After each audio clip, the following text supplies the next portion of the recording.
জামায়াত নেতৃত্বাধীন ১১ দল জুলাই সনদ নিয়ে সাধারণ মানুষকে ভুল বুঝিয়ে দেশকে অস্থিতিশীল করার চেষ্টা করছে, এমন মন্তব্য করেছেন বিএনপি মহাসচিব মির্জা ফখরুল ইসলাম আলমগীর। শনিবার রাজধানীর শেরেবাংলা কৃষি বিশ্ববিদ্যালয়ে এক স্মরণ সভায় অংশ নেন তিনি। মির্জা ফখরুল বলেন, একটি পক্ষ জুলাই সনদের সব প্রস্তাব বাস্তবায়নের দাবি তুললেও বিএনপি আগেই আপত্তি দিয়েছে। রাজনৈতিক ফায়দা লুটতে এই সনদ নিয়ে বিভ্রান্তির সৃষ্টি করা হচ্ছে বলেও অভিযোগ করেন তিনি।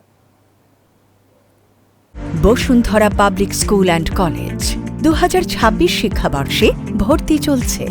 আমাকে বারবার জেলে যেতে হতো, জেলে গেলেই অসুস্থ হয়ে পড়তাম। তখন আমাদের অর্থনীতি যেটাকে ধ্বংস করে দিয়ে গেছে ফ্যাসিস্ট আওয়ামী লীগ হাসিনা, কিচ্ছু নেই অর্থনীতির। আপনার লক্ষ লক্ষ কোটি টাকা দেনা, আপনারা জানেন সবাই, আমার চেয়ে ভালো কম জানেন না।